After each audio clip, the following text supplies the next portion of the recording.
all in. I'm a fan of the Jets. I'm a fan of the Jets.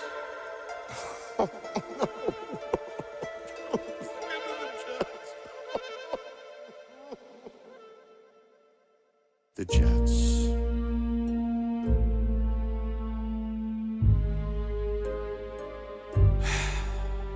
The Jets. Why this team? The Jets. Ah, the Jets! The Jets!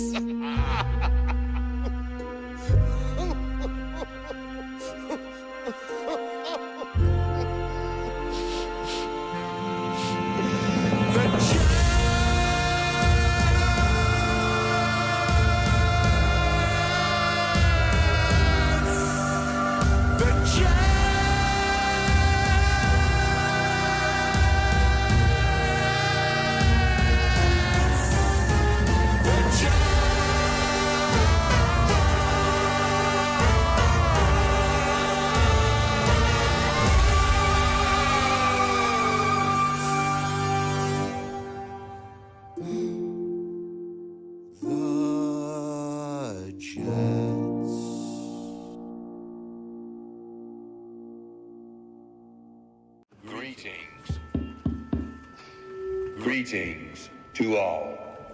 Welcome to 2022. Omicron is on the run, and away it went. But oops, there goes gravity, and here comes a new variant. Omaha, Corona, Hut 1, Hut 2, nothing infects the Super Bowl, and nothing stops football.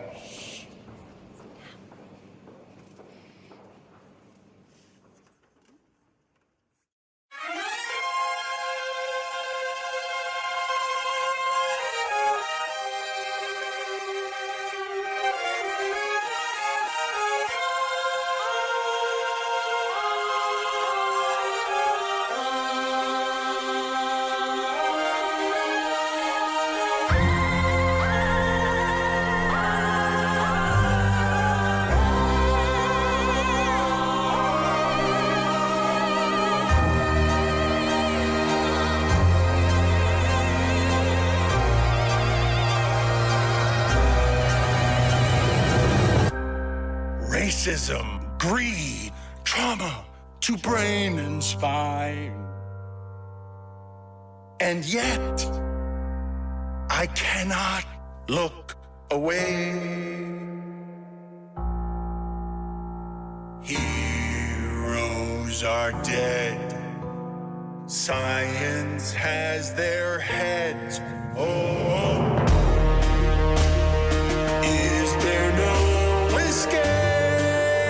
From here, I need to know. It eats my soul. Nothing stops me and NFL.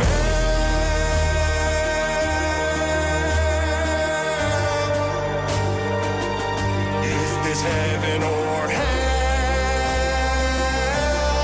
I can't tell. It's human cockfighting. CTE prayer circles. They blackballed the blackballer. They tried to end racism by stenciling it in the end zone. Billionaire boys using millionaires as toys. It's all immoral, all unethical. Ooh, the witching hour. Nothing stops the NFL.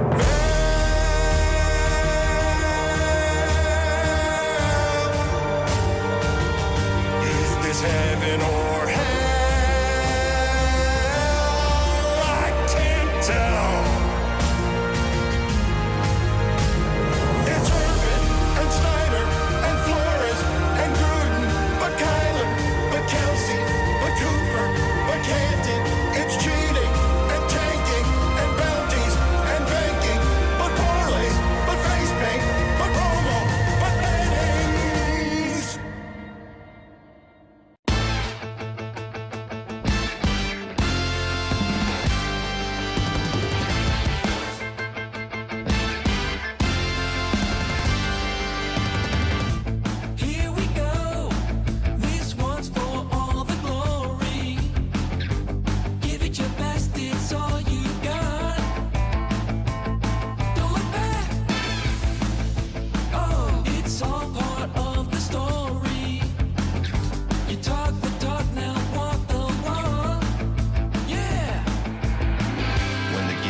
America. Sing it louder. From the back of every bar or the subway, on the streets or in your car, wherever you have found yourself, scream out your battle cry. I'm all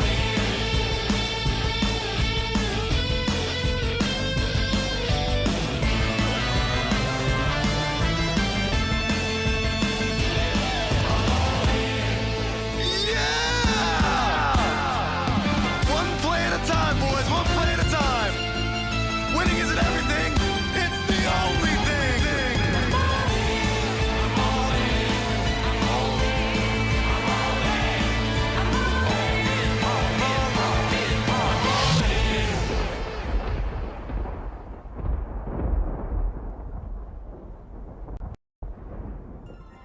All in. All in? I'm a fan of the Jets. I'm a fan of the Jets.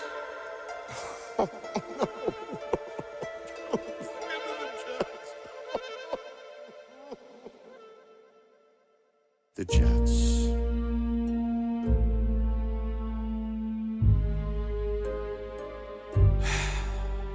The Jets. Why this team? The Jets. Ah, the Jets! The Jets! The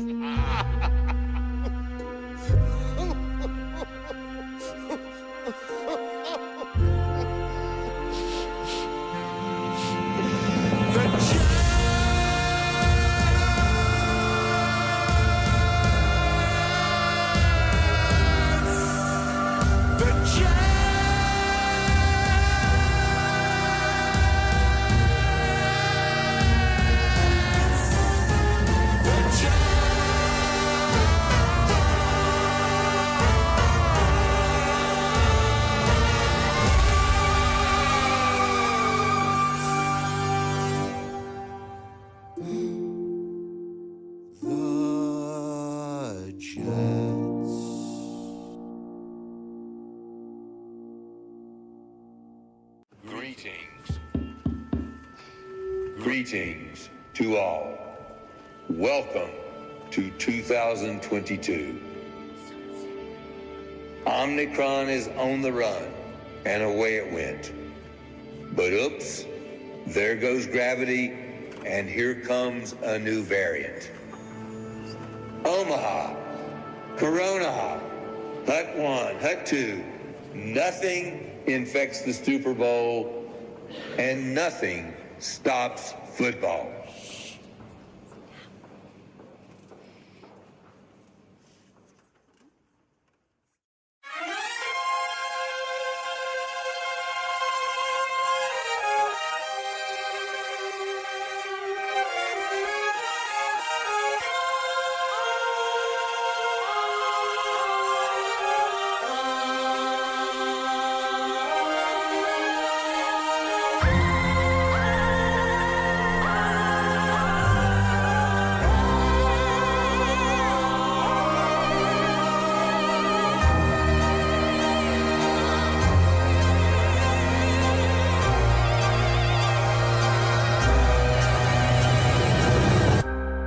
Racism, greed, trauma to brain and spine. And yet, I cannot look away. Heroes are dead. Science has their heads. Oh. It is time for Stugotz to share his game notes. No one in the media will tell you what happened better than my boy Stu. Weekend observations brought to you by Miller Lite. Great taste, 96 calories, available for delivery. Dan, what a weekend. A 16 over a 1, a 15 over a 2, a shirtless Eric Musselman, and the dream matchup of Mick Cronin and Eric Musselman, still very much alive. And Dan, just like that, March is back. You promised us that we have a March. Oh, do we have a March? My throat's having a March. Fairleigh Dickinson, it's the biggest upset in the history of that sport, correct? Quite a run. Yeah. Do it against Merrimack. Seriously, unfairly Dickinson. Speaking of alive, Rick Pitino isn't. A 13 seed upsetting a 4 is no longer exciting. This is what March is in trouble. This is what Whittingham was saying. Whittingham is saying he said it was back. But now it's in trouble. He did just say it was back, and damn you. And it was the highest televised ratings like the sport has ever had as well. Correct? Yeah. But Whittingham was saying he too is bored now by the upset. Well, it's like Furman, Virginia, albeit like the point spread was narrow. A lot of people had Furman pegged as an upset win, but I've seen the ending of that game. No, a you have million not. times. Not- Yes, That was I such have. a good game, Witty. What are you talking about? Whittingham, you haven't seen the ending of that game where the guy just panics and hand grenade lobs a skyhook to the middle of the court. I have like general basketball incompetence resulting in the other team that's pulling off the upset hitting an incredibly clean shot. Like I've seen That's that the before. whole point, though, Witty. Like, the No. whole point we're doing this is because the big white guy gets in the middle of the court, like, oh, shit, what do I do? No. Passes it to the guy, and he hits a 3 in the game. But It's real Tony, shit. when you have 2 years of a 16 beating a 1, you have Princeton in the Sweet 16, a 13 beating a 4 is no longer exciting. I'm Paladins, kinda, though. The I worst know. in that Arizona thing, or whenever that happens to any team, is the one guy on that, like, on the Arizona team that doesn't have anything to do with that play, and he's just kind of following along, like, okay, crazy pass. Virginia, I'm sorry, not Arizona. They lost somewhere else. Yeah. Virginia, a crazy pass to half court. He's like, I'm still okay. No three. Okay, pass, cover that guy. You see this guy, and then Such the a ball bad goes up, feeling. and it's always the hands on the head. Such There's a always bad one feeling. guy on the court Surrender who just Cobra. has this moment of, oh Yep. no, the whole season's over, just like that. Like, oh, it just, you feel for that. I I love hate that those moment. moments. No, but I hate them because you know that kid's going to think about that moment every day for the rest of his life. Every day. Oh, man. Stuck with it. And then some a-hole is going to go on his radio show and say it wasn't even an exciting game. No, it is an undoubtedly exciting game. I'm just saying, like, the formula of underdog beats favorite. Sports event starts. Jessica, can you handle exciting finish. the beeps? Whittingham, I got it. go sit in the penalty box. Wow. Because honestly, if you can't be excited by the way that ended, your sports fandom is damn near close to dead. Like, get out of here, go sit in the penalty box. Rick Pitino wants to coach until he's 80. Is Rick Pitino the only one who doesn't know that Rick Pitino has been dead for many years? Put it on the poll, Juju, at LeBatardShow. Is Rick Pitino the only one who doesn't know that Rick Pitino's been dead for many years? St. John's offered him the Of contract. You course. see that? Oh, He's yeah. got to sign it Oh, in yeah. blood. Yes, he's going to win another championship. He's going to win it. Got to wait until nighttime. None of us are going to see it. We're all going to be dead. But at nighttime, 600 years from now, Pitino's going to win a championship. I mean, 80. You have 1,000 years to go just to get back to even. How does that work from there? I don't know how you're doing the math on that. Me neither. Death, taxes, and Arizona gagging all over March. After losing in the first round of the NCAA tournament, when asked about his future in coaching, Rick Pitino responded, I have no idea. That's cute, Rick. Even for a vampire. Novak, you want a solution? It's called a vaccine. It's amazing to me that one of tennis's greatest shot makers refuses to attempt one shot. The Joker. Has anyone found Mercedes Lewis? Came in 5th at the Saudi Arabian Grand Prix. Mercedes Lewis? Yeah, Good Lewis for him. Hamilton for Mercedes. Huh. It's a good joke. Where is he, though? Well, I think they need to resolve Give all it of to the yourself. things with Just Aaron gave Rodgers. yourself. Give that to yourself? Top 5 athletes named after a car brand. Oh, wow. Yeah. Number 5, Cherokee Parks. Number 4. That's the rare car, and then the last name's the verb of what the car does. That you're not going to find a lot of those. I didn't realize that when I put it that. Very astute. Ruben Sierra.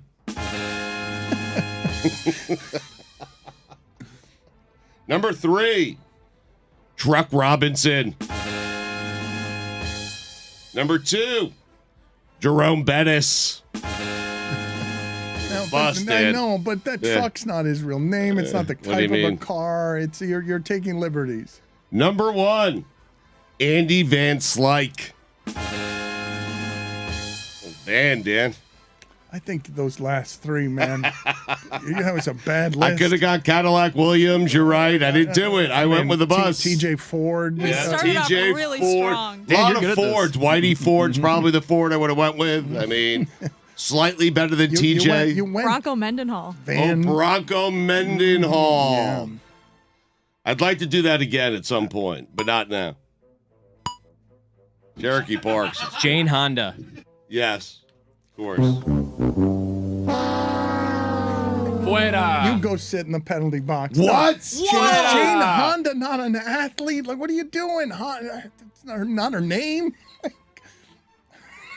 When I found out Javon Curse was on my airplane, I've never felt safer. The freak. What's going to happen if the freak's on your airplane? Right? you guys thinking that a plane can't go down because there's a celebrity on it is one of the weirdest. It's Javon Curse. I guarantee you the people on the flight with Nuke Rockney were like, oh, we're good, guys. Roberto Clemente as well. When I found out Frank Gore was on that same flight, I feared the plane would only fly 3.5 yards at a time. Keeps landing. All the way to Canton. 3.5 I had yards Frank at a Gore time. and Curse on the same plane. What a plane. Oh, boy. The Jets can't find Bakhtiari because he's hibernating for the winter. Where is that guy? Where's Mercedes Lewis? He's not part of the What are deal. the Jets doing? Stugotz, why do you keep Bakhtiari's always part of the deal, Dan. He's not part I of the- promise you. Nobody said anything about him being on the wish list. Only you were putting him on the wish list. It's an unwritten rule. I mean, they know. Wherever Aaron goes, Bakhtiari follows and protects him. That's how they roll. But he's hibernating. Dan, you know what the B in Bakhtiari stands for? I do not. Bear. Calvin Sampson doesn't age. He's still at it. Yes, he is. Yes. Were you surprised? No. Well, I mean, all these guys are still at it. Rick Pitino's still at it. That's a good point. Ichiro Suzuki. That was also a good. He doesn't know what game you're playing. Man. Oh, He was so Suzuki. confused by I it. was thinking so long. Suzuki. Who can I go with? Man. I have to redo this list. Ichiro. Mick Cronin still wears a suit. He barely opens his mouth when talking to people on his bench. If Musselman takes his shirt off anywhere near Mick Cronin, I can't predict what will happen next. Are you excited for this? There's someone is not going to survive. It's not just survive in advance. Someone will be It's gonna dead. be Mark Few. Someone will be dead at the end of all of that. Mark Few. That's a gauntlet Few is running through right there of coaches. Izzo too, you said? Yep. Izzo, Musselman, and Cronin. Oh, my God. Few won't survive that. What a march. I didn't know FAU had a basketball program until Selection Sunday. They are a hoot to watch. It's like an NBA team. What? They're good. Brandon Cooks to the Cowboys. Nice little piece. Why didn't they just keep Amari Cooper? I don't know. It's more fun to get Cooks, though. I mean, Is it? I don't know. Chestnut checkers, Dano. Cooks is good. No one ever keeps him, but he's good. Yeah, traded more than I think any they are NFL getting player. him a little cheaper than Cooper's deal was. I Barely. think it was like 20 mil, and I think they're paying Cooks like 13 But mil. in draft picks, it was Yeah. about the same. Adam Thielen to the Panthers. Things are starting to happen in Carolina, Dan. What do you mean? Traded for the first pick, Adam Thielen, Frank Reich. Things are starting to happen in Carolina. They signed Hayden Hurst and Miles Sanders. Like, what is that? Like I said. I didn't say Amari they were good Cooper. things. Amari Cooper. Carr. That's correct. Yep. Stugotz. Yeah. Thank you, and I'm sorry. Chuck Pagani. You go sit in the penalty box. Oh my God!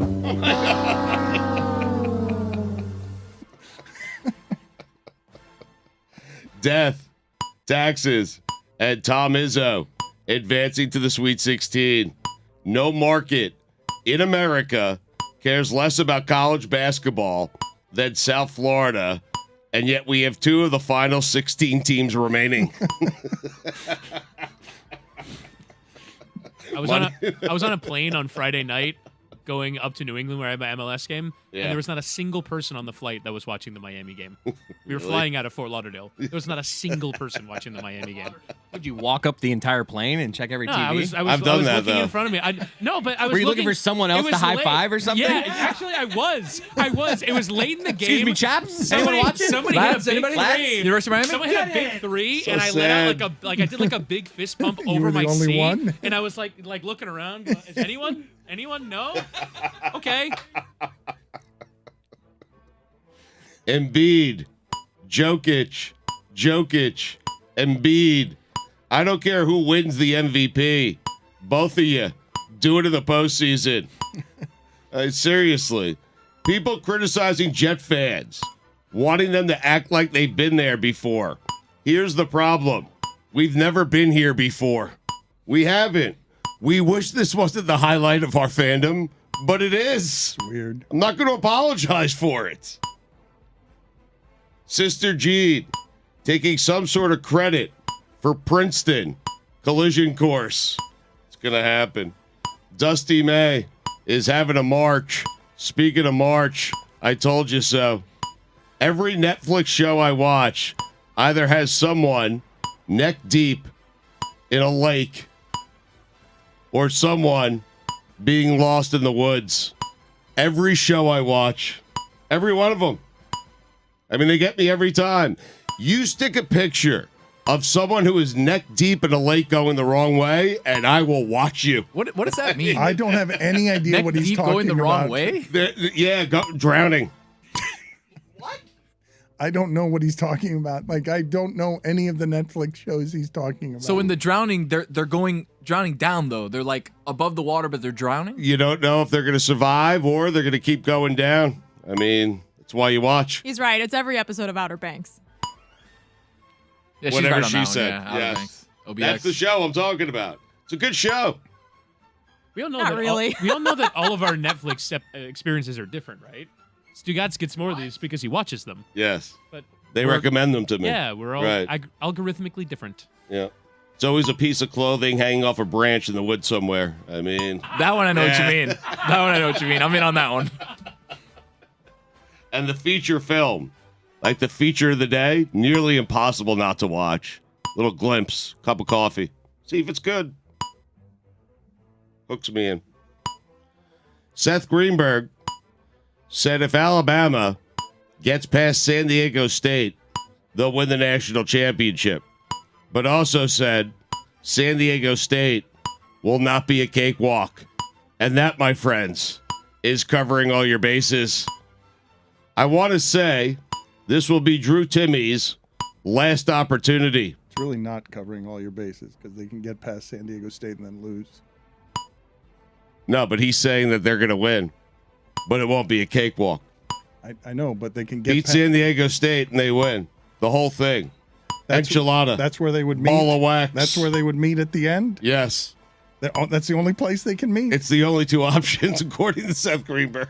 I don't think you have this right, though. I don't know that Alabama can play San Diego State for only the championship. Well, he's saying that San Diego State are the only team that can give them a problem. Correct.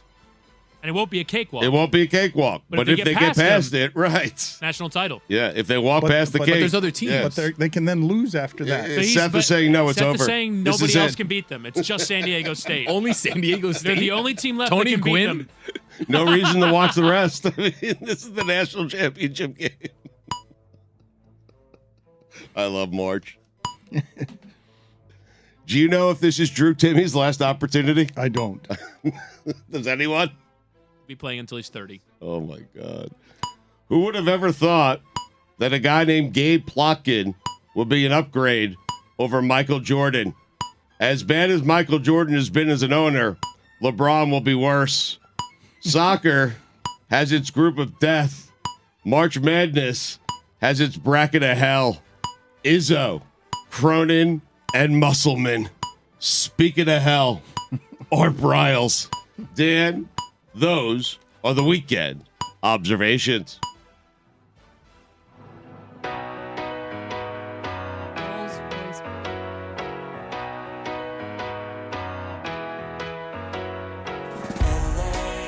I'll spend all night out in Venice. Then make castles in the sand. Santa Monica's calling. But I'm here to cover the Rams. I'll stay in and avoid chateaus.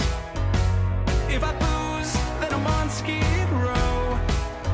Just one drink to begin. Not like that's a big sin. Just one beer, then we're gonna go to the Super Bowl. Now, Mike, you know we're here to cover the big game. It's a time to be professional and avoid all the temptations the City of Angels may have to offer. Ain't that right, Jess and Kate? That's right. We're just here to ask quirky questions to grown men wearing their full uniforms without pads in a convention hall. Oh my God, is that George Clooney? It is! Baby one scotch at the Roxy. Come on now! One shot at whiskey a go-go. There we go! Now we're drinking to avoid temptations, but a job to do. Professionals with a drink or two. Just a thimble of gin, and then I'll be locked in. After gin, then we're gonna go to the Super Bowl. To the Super Bowl. Super Bowl. I mean, we have been locked up for a while. Yeah, there's no rule against covering the big game and enjoying La La Land. Wait a minute, it's the Walk of Fame. So much to see instead of the big game. And the traffic is bad on La Brea. So come on, join me in popping tequila. I'm just here to drink and find Lewis Hamilton. Hey guys, need a shotgun of beer or what? I don't feel so good. I am genuinely fucked up right now.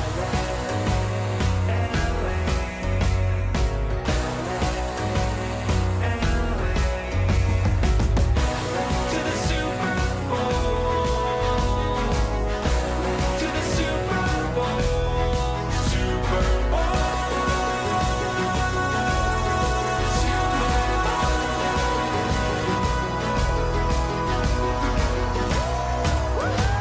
Let's do another round of shots. One more round.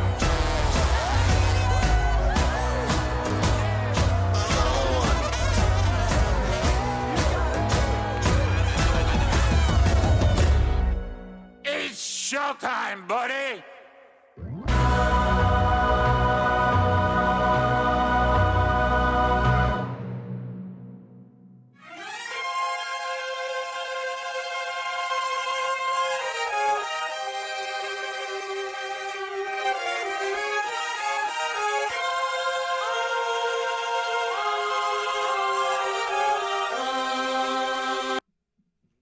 I've got another stat of the day presented by Venmo. Your money, your move.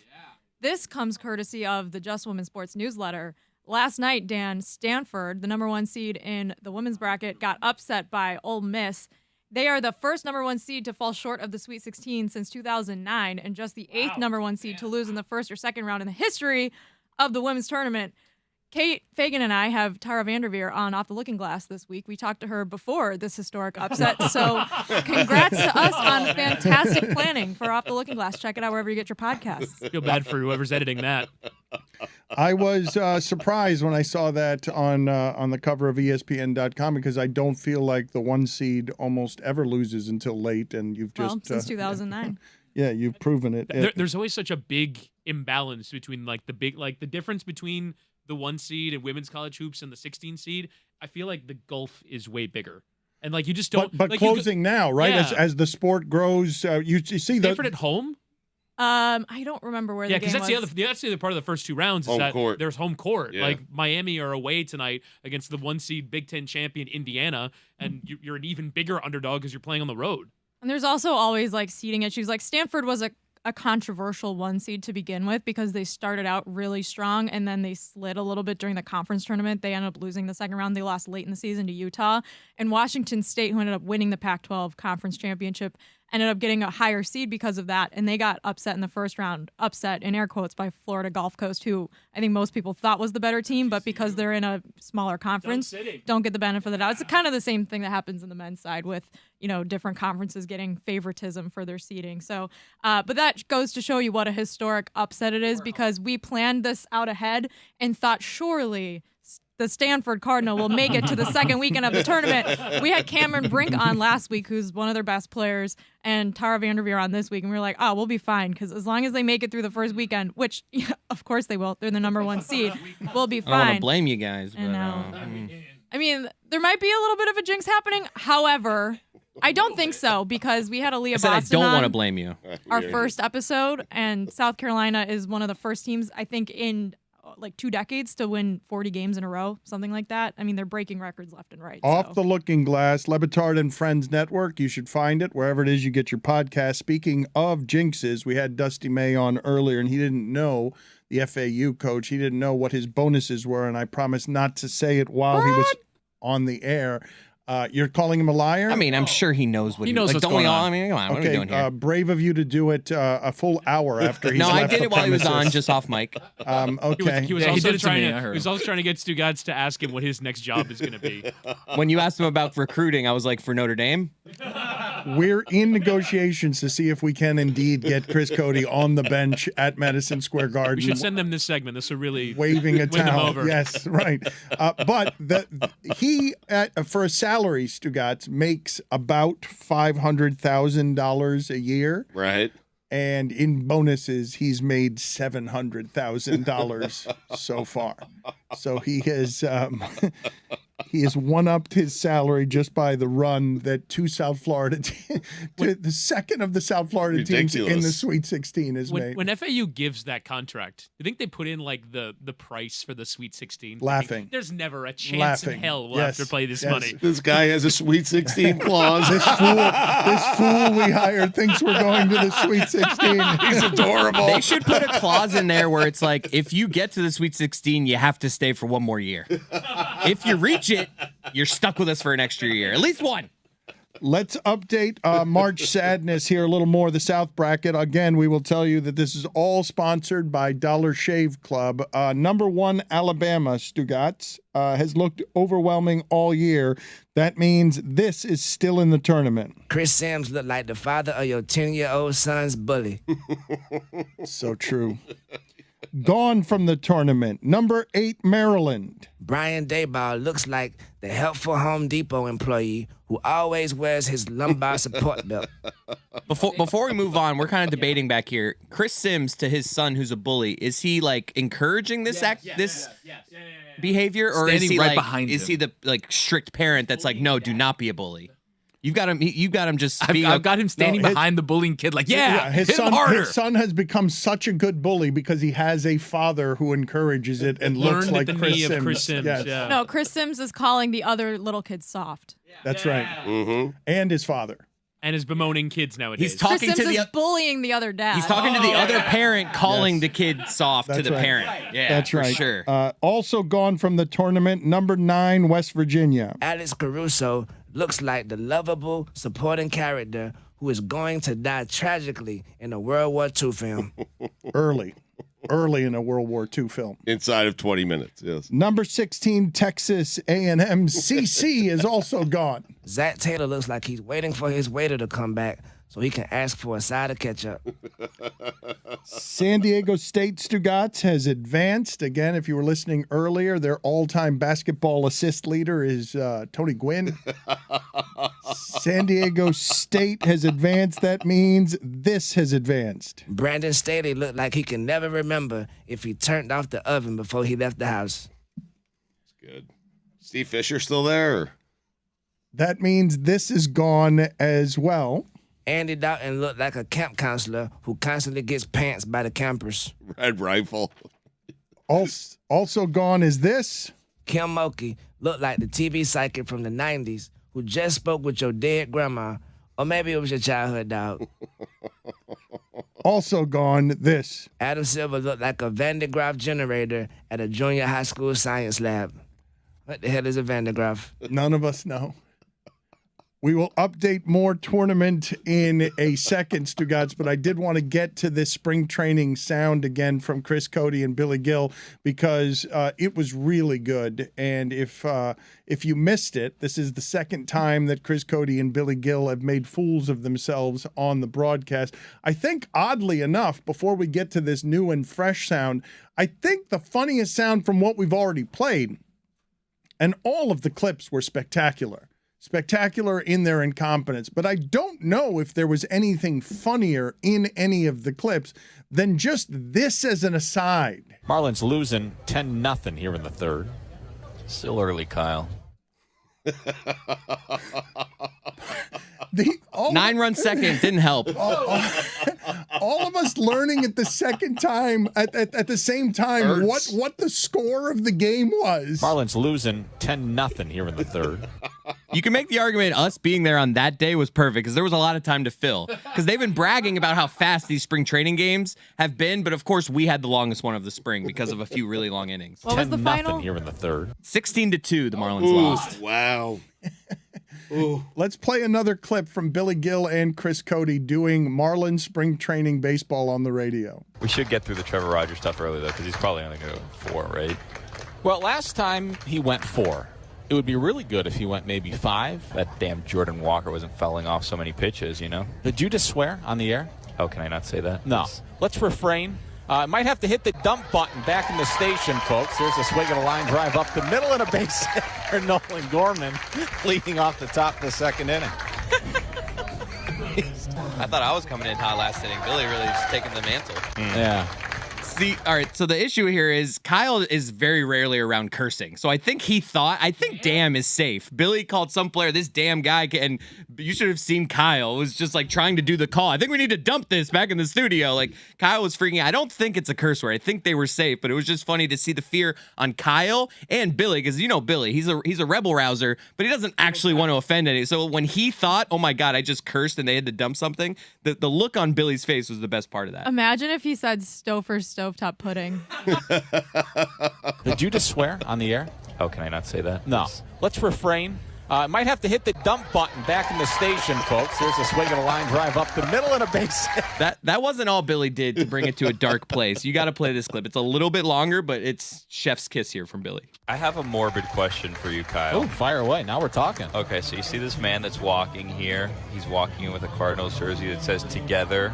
Older gentleman. Yep, he's got the cream-colored jersey on. Yeah, so he has a jersey that says "Together," and then presumably, oh yeah, there you go. The person they've been together since and 19. Then and we don't see the second number.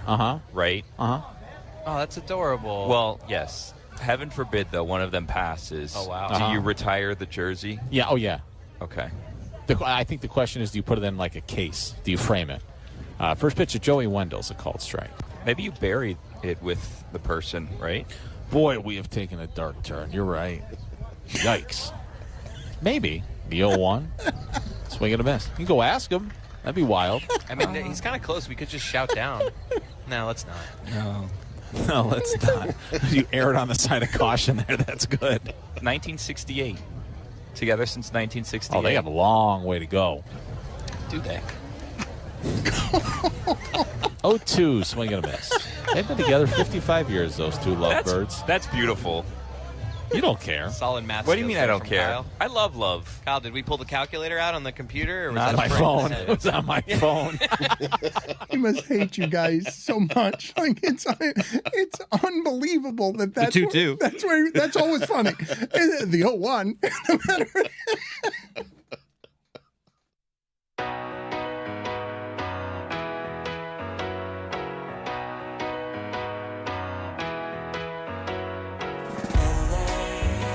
Spend all night out in Venice, then make castles in the sand.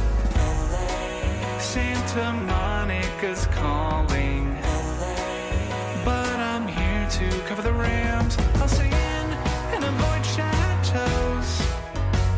If I booze, then I'm on Skid Row. Just one drink to begin, not like that's a big sin. Just one beer, then we're gonna go to the Super Bowl. Now, Mike, you know we're here to cover the big game. It's a time to be professional and avoid all the temptations the City of Angels may have to offer. Ain't that right, Jess and Kate? That's right. We're just here to ask quirky questions to grown men wearing their full uniforms without pads in a convention hall. Oh my God, is that George Clooney? It is! Baby once got you at the Roxy. Come on now! One shot at whiskey, a go-go. There we go! Now we're drinking to avoid temptations, but a job to do. Professionals with a drink or two. Just a thimble of gin, and then I'll be locked in. After gin, then we're gonna go to the Super Bowl. To the Super Bowl. Super Bowl. I mean, we have been locked up for a while. Yeah, there's no rule against covering the big game and enjoying La La Land. Wait a minute, it's the Walk of Fame. So much to see instead of the big game. And the traffic is bad on La Brea. So come on, join me in popping tequila. I'm just here to drink and find Lewis Hamilton. Guys, need a shotgun of beer or what? I don't feel so good. I am genuinely fucked up right now.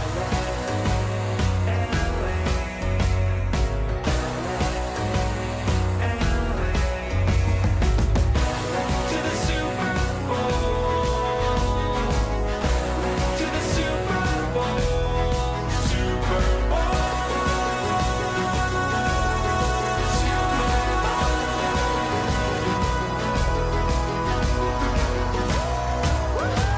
Let's do another round of shots. One more round.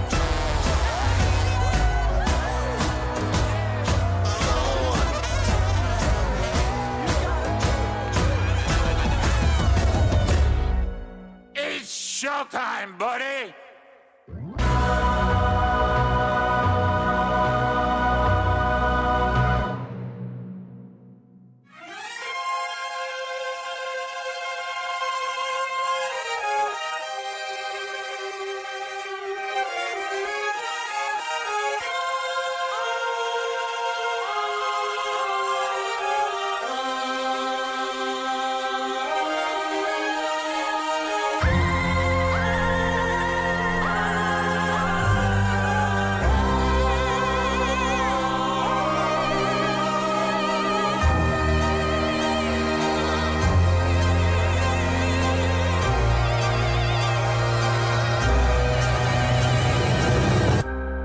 Racism, greed, trauma to brain and spine. And yet, I cannot look away. Heroes are dead. Science has their heads. Oh, is there no escape from here? I need to know.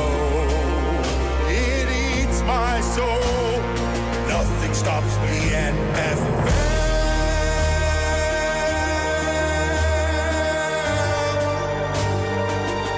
Is this heaven or hell? I can't tell.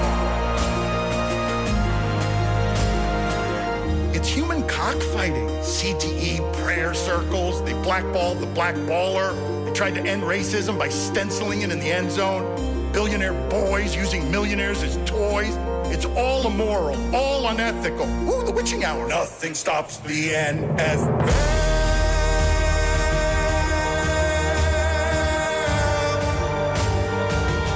Is this heaven or hell? The shipping container is saying that Chris Cote is already making demands about where he gets to sit on the bench for FAU as a celebratory mascot. I'd say fair demands he's making. Well, like Dusty May, I don't have an agent. So I'm out here just demanding for myself, and I'm just saying I'm willing to do this, but if it's a thing where it's like, yeah, we'll get you a ticket, then, I don't want to be in section 148, row 9. He said there's plenty of bench. room. I know he said that, Dan, but then, like, that's how this works. It's like, yeah, come on down, and then I show up, and it's like, will call section 242. You're on the catwalk at MSG. Which is not bad for the Sweet 16 at Madison Square Garden, but you should be on the bench. He made promises. Yes. Yeah, no, you're going so that you can be in the shot when the camera cuts to the Correct. bench, and you're doing like you're pretending to eat a bowl of cereal or whatever the kids do these days. I want you in uniform. I want you in There you go. uniform. Now, see, that's just not gonna happen. You guys have me, like, I'm with you. That would be amazing. He's got to go no shirt under the uniform. I love though, the right? idea of an emergency situation where he has to put Chris Cote in.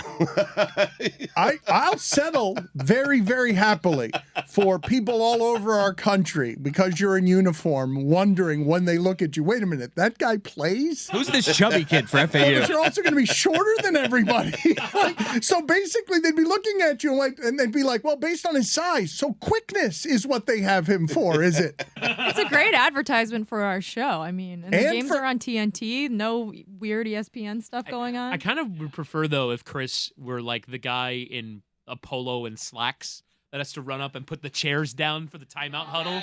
That's Now a you're very talking. important job. Now Where you're talking. Like, all right, like, you know that the under 16 is coming. He runs up. Yeah, I got put the chair down. Yeah. Hand the coach the whiteboard. Oh, I that could do sounds like that. such a great gig. Although all of a sudden, in like a crucial moment, they're like, "Where's my chair?" And I'm like, you know what I'm doing? Just wacky stuff somewhere. No, this was a thing that I often get really invested in random sports and try to figure out how I can worm my way into them too. And at first with Formula One, I was like, ooh, maybe I can drive the safety car. No, you can't do that. That car goes like 250 miles an hour. Like that's a professional stunt driver driving it. I don't know about that, but it's like It goes incredibly much faster fast. than you think. It goes and like around hairpin turns. And then I was like, oh, maybe I could be a ball girl at the Miami Open. And then I watched the Australian Open this year, and I'm like, oh my god, I would tear both of my ACLs in 5 seconds if I had to run that fast. And like, some girl got hit in the head cut on in a the dime. Australian Open, Oh, right? it looks dangerous. Yeah. I mean, the uniforms are cute. Don't get me wrong, but I don't think I could do that either. But Chris Cote, I think you've carved out a good lane for yourself here. Speaking of good lanes, I think that you and Whittingham would have a good lane as F1 debate show television, because the two of you were screaming at each other in an argument about F1 before we started today. You disagree vehemently about his knee-jerk reaction to the F1 season so far. She was yelling in my face. Wow. And I was yelling in her face, and we put a camera on it. We were Stephen A. and Skip. We had to Which hit one you are guys you? with the save it for the show in our because you pre-show were meeting. yelling at each other. We agree on one thing, but we disagree on the reasoning why and the outcomes of it. So the issue at hand is that Formula One may be on the brink of a very boring season because of how good the Red Bulls are. And this is also part of my F1 Minute today because I don't have one because the race was very boring. The biggest controversy from the race was, did Fernando Alonso get third place? Because they gave it to him and then they took it away and then they gave it back. That was the only exciting thing that happened. And it happened after everyone left Because the he race. didn't park his car in the start within the lines. Very silly That was stuff. the exciting bit. But Chris thinks that all the new Formula One fans are going to be like, all right, this is actually kind of boring, right? Yeah. And like I'm gonna try and keep my interest up over the course of the season. And I was really excited for yesterday because when you listen to all these podcasts and they try and hype up like something's gonna happen, something's gotta change, and the answer is no, it doesn't. Red Bull is so much better than everybody else. They figured out the new regulations, and that is even worse because it's not even just that like. Well, obviously Max Verstappen is the best driver, though he didn't win yesterday. But like, we don't even get to see if these guys are actually better drivers than one another. It's just which team puts together the best car. And so it's Red Bull against Ferrari against Mercedes. But the sport was sold to us as personalities. On the Netflix show, you learn about all these people. But now it's not even about the people. It's about the engineers. And at what point do you go, this sport is competitive engineering?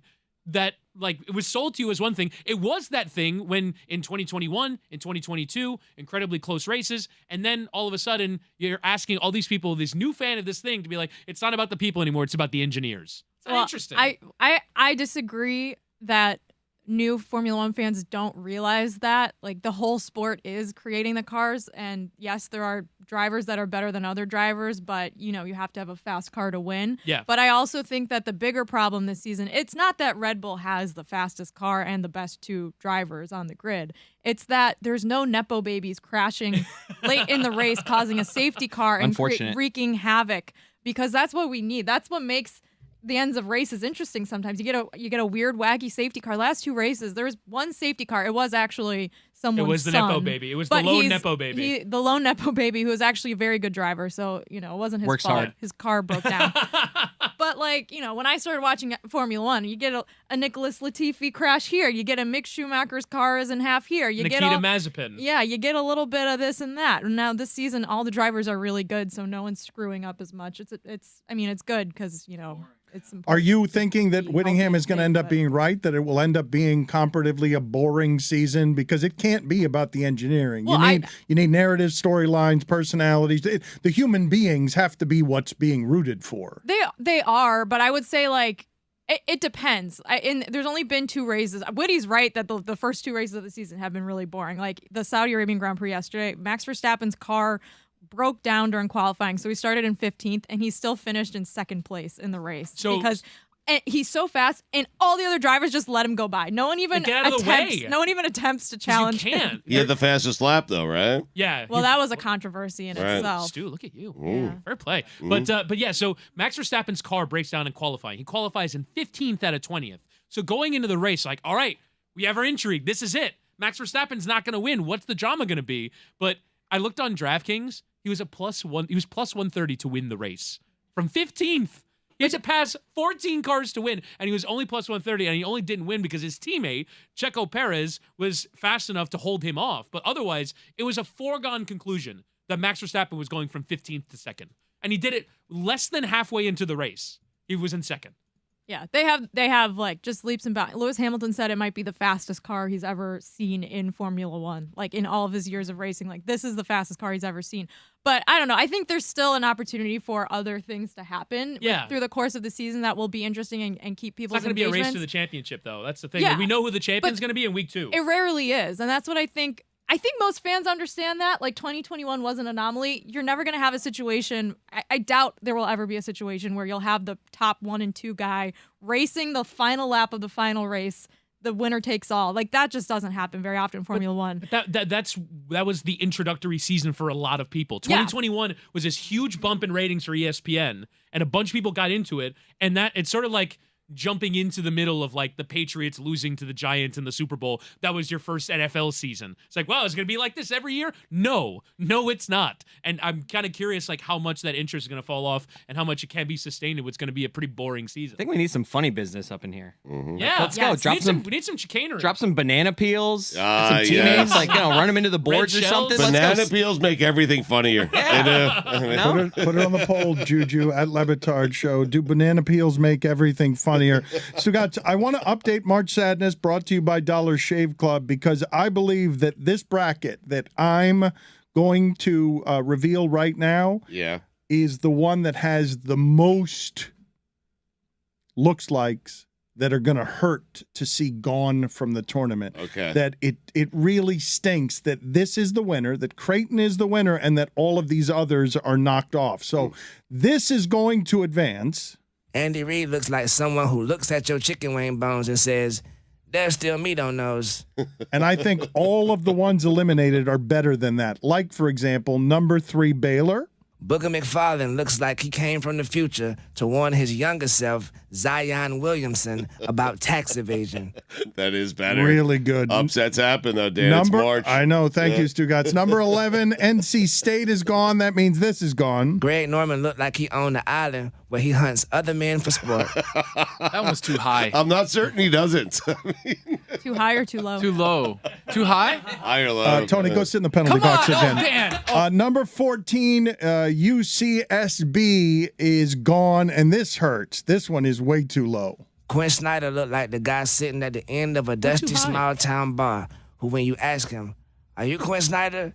Takes a long drag of a cigarette, looks wistfully into the distance before replying, I used to be. Really good.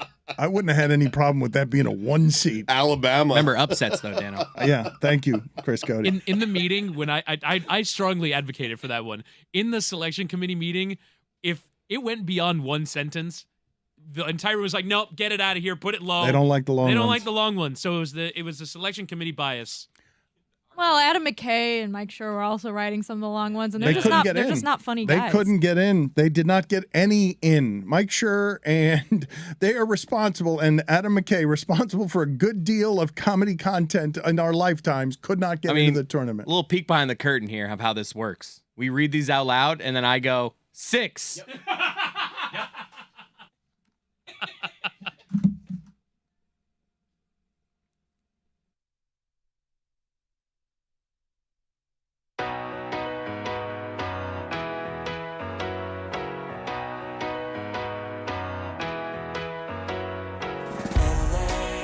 I'll spend all night out in Venice, then make castles in the sand.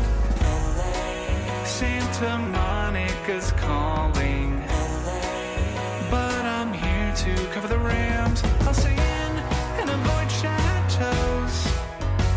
If I booze, then I'm on Skid Row. Just one drink to begin, not like that's a big sin. Just one beer, then we're gonna go to the Super Bowl. Now, Mike, you know we're here to cover the big game.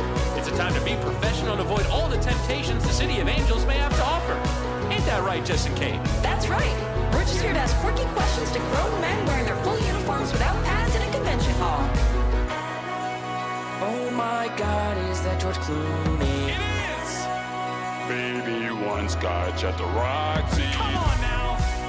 One shot at whiskey a go-go. There we go! Now we're all drinking to avoid temptations, but a job to do. Professionals with a drink or two. Just a thimble of gin, and then I'll be locked in. After gin, then we're gonna go to the Super Bowl. To the Super Bowl. Super Bowl. I mean, we have been locked up for a while. Yeah, there's no rule against covering the big game and enjoying La La Land. His name, of course, is Wade Jones. Did the Jets get Rodgers yet? Hello. I'm trying to find out who that is. So, here we go. Can I flip it now? Ooh, baseball. Okay. Damn, my baseball player knowledge is not great. Who that is? I feel like I'm among the leaders in this competition. I'm a little worried, though. I don't like the smile that Taylor has. Holy shit, who is that? Who is that? All right, Taylor tells me Mike Ryan says I'm gonna get this one. I don't know what he means by that. This is easy. This is so easy. All right, this week's edition of Who Dat Is. This is a baseball player. Oh no. What's my guy from the Nationals? No? You know the guy, right? You know that guy from the Nationals. It's not Jose Reyes. Is it Jose Reyes? Elvis Andrus. This is the Mets. This Indian shortstop, plays for the Mets now. This is like 8:30 in the morning, and I'm really tired, so that's why I haven't said the name yet. I clearly know who this is. So okay, so it's a Met. It's a Met.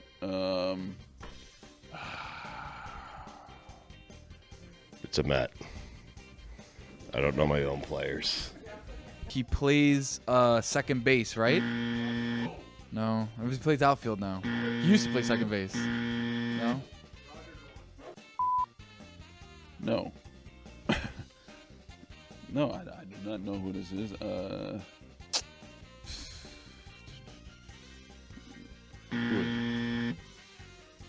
I didn't want to guess because guessing wrong would probably be bad here. I'm out. I don't even know. I don't know. Ready? This is Francisco Lindor. Oh, come on. I mean, that's easy. That's an easy one. To whom? You didn't get it? I didn't get it. No one got this one? This one's not hard. This is the first one I got. This is a baseball player, obviously. Is this Lindor? Yeah, I'm a big baseball guy now. F. Lindor. Wow, I'm having a moment right now. Lindor. It's 8:30. What's Francisco Lindor? Jesus. Francisco Lindor. You know what the F in Francisco Lindor stands for? You.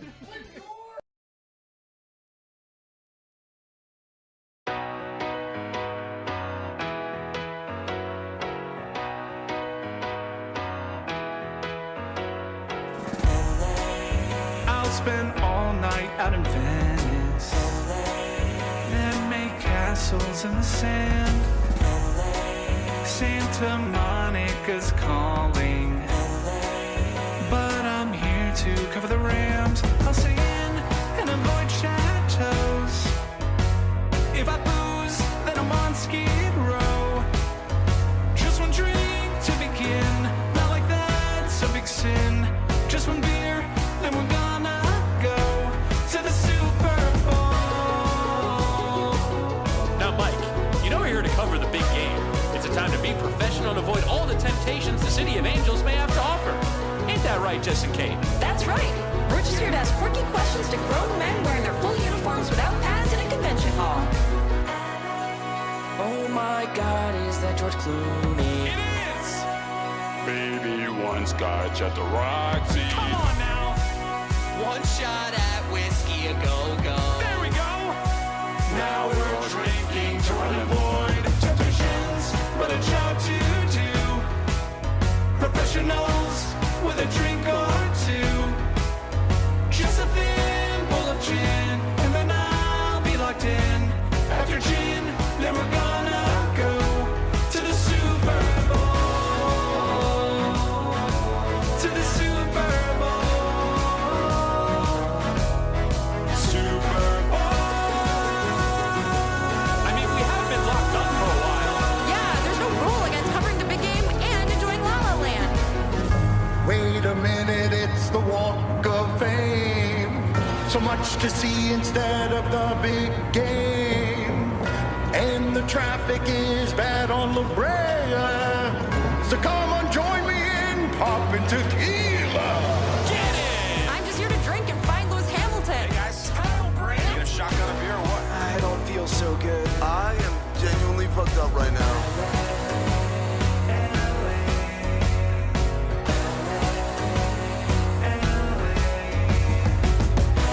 To the Super Bowl.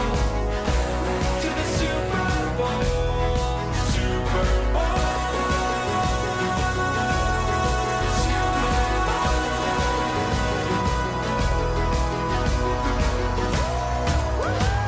Let's do another round of shots. One more round.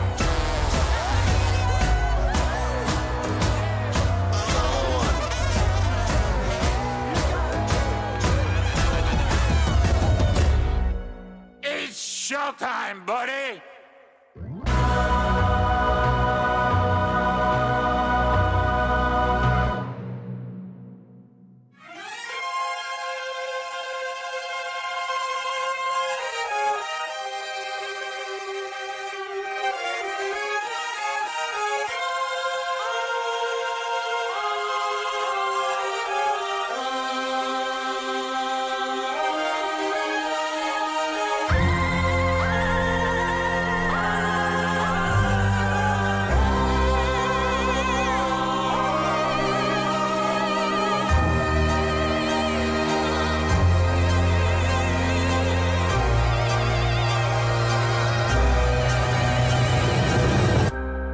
Racism, greed, trauma to brain and spine. And yet, I cannot look away. Heroes are dead. Science has their heads. Oh, is there no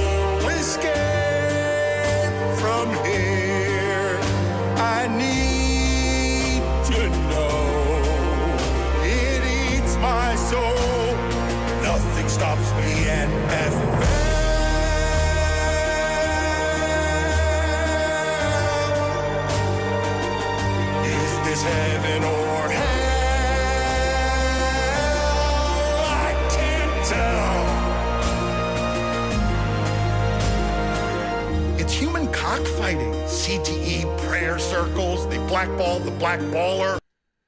Please put it on the poll, Juju at LeBatardShow. Do the Detroit Pistons make you sad? I was watching yesterday, and them closing the game with Rodney Magruder and Corey Joseph. Mm-hmm. And then they gave the stat. The Detroit Pistons have won 23 games or fewer the last 3 seasons. Oh, 3 seasons. Yikes. Corey Joseph closing games is one of the funniest things that you could imagine. Corey Joseph, it's 2023. No, and the game was closed throughout, and then the last 5 minutes, everybody who was in that arena knew what was going to happen. And Losing time. And it's what happened. The last 5 minutes of an NBA game, they're playing against an NBA team, and they're not an NBA team. And so at the end, they lose tanking, by double right? digits. Like they don't like Corey Joseph is not the plan. Right? Corey Joseph is never the plan.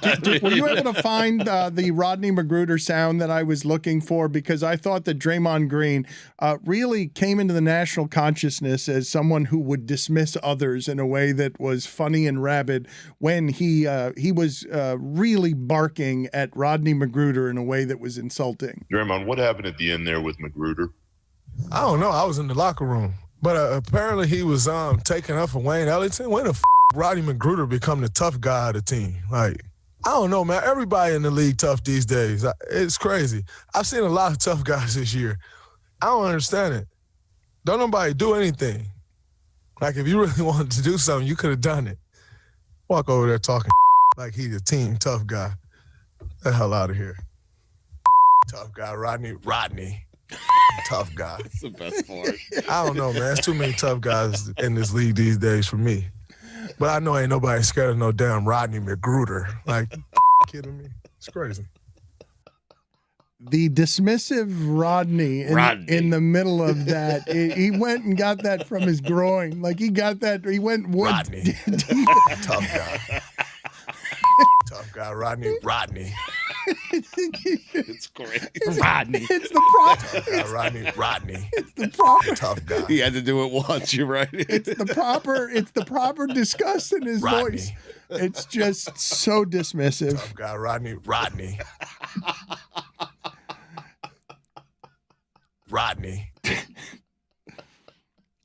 I enjoyed this weekend. We will get to some NFL news from the weekend in a second, but I don't think we'll find anything funnier than Lamar Jackson promising on social media. He hasn't talked since December 2nd. A, quote, exclusive interview with myself, quote. We done like 2023, man. Like Funny or Die style, where like he is actually in a chair in a suit, and then there's like opposite himself, and he's gonna grant himself the exclusive. He's just talking to a mirror. You should absolutely do it that way. They do it like the glossy Fox NFL Sunday style, where there's a big boom mic hanging over the set. I'd like an explanation. Does anyone in the room have an explanation? Because I like Brandon Cooks too. I like anybody who can just run past the defense. Brandon Cooks has been doing that with everyone he's ever played for. And if you could do it with the Houston Texans, Davis Mills is your quarterback, you can do it. And it's a very Dallas Cowboys type of pickup. I thought that DeAndre Hopkins was kind of clamoring to go there, and they get Brandon Cooks instead. And so you're putting together Michael Gallup, CeeDee Lamb, and Brandon Cooks. But I think they could have just had Amari Cooper. And that would have been pretty overwhelming as well. Yeah. I mean, in some way, is that not the sacrifice of paying Ezekiel Elliott a lot of money? You can't pay everybody. And so they gave Ezekiel Elliott a lot of money. Jerry Jones said, we go as Ezekiel Elliott goes, and then all of a sudden you have no money left for Amari Cooper. You have to make financial decisions. And everybody's telling him, hey, that's a horrible idea. Not even just giving him this contract, taking him 4th overall when they did. It was like, hey, this is a bad idea. Let's not do this. Then they pay him and pay him and pay him. And now, just this is what you got. But the moves they made, Gilmore was the other guy they got, Gilmore's right? a good pickup for them. So they have 2 good cornerbacks adding to what's already a good defense, plus that wide receiver in the NFC. Like, Dallas is good. Well, not only is Dallas good, go and look at the quarterbacks in the NFC. Right. Go and look at They might all have of the them. second best one. They are all terrible. Like, there is not a lot of good quarterbacking happening there. I mean, he's second or third, depending on whether Brady comes back. You mentioned Ezekiel Elliott. When they signed him coming out of college, do you think that they could have imagined what his last play as a Cowboy would look like? I forgot about the snap. Oh my God, that's right. The snap. That's how his career ended. The last play was him at center getting bulldozed. They on have to bring him back this is on gonna work, They have guys. to bring him back on like a $3 million deal just so that's not the final play of his Cowboys career. The Cowboys have done this move before where they cut somebody and then end up re-signing him for lesser, so he could end up back there. But that can't be the last play. He needs to go back there. I wanted to ask you guys something about what's going on with the Memphis Grizzlies, Stugotz, because there are a couple of things here, right? They are a young team that's immature in a lot of ways. And now they have made a rule that the Memphis Grizzlies are not staying overnight in any of the cities where they're playing in after the game, like Miami. And it's even the boring ones. I mean, it's giving, maybe not the boring ones, I don't know, but the point of it is still these young guys need a babysitter. These young guys cannot be trusted as adults to not go out in a city and make a mess of things. And Dillon Brooks is getting an interesting kind of polarizing fame. You saw he was fined $35,000 for pushing a cameraman during a Heat game unnecessarily, didn't need to do it, was getting up, pushed the cameraman, and Jason Jackson of the Heat has said that cameraman is injured and remains under evaluation, which has now made Dillon Brooks say, I'm going to call that guy. He may have called him already. Do not touch Terry. All right, Dillon Brooks? That's right. Do not touch a hair on the head of Terry, our cameraman. And he already did. Don't do it again. Well, you're not welcome back in this town. Okay, well, I don't know what you're doing. Is he going to fight him? Or yeah, it's me. He's sticking up for a member of his crew. Yeah, come on. What do you want from me? That's I gotta, Jeremy's crew. All that's the about as fiery as I can get, guys. I'm not a fighter. Well, when he comes back to town, what are you gonna do? I'm gonna walk away quietly. I'm not gonna go anywhere near him. I'm not gonna absolutely cower. Yeah, off air, you should have heard it. On air, it was pretty weak. Don't touch a hair on his head after you've already He's touched bald. the hairs. Oh, he is bald. Okay. Wow. So even worse. Very good. I did a great job. I'm proud of myself.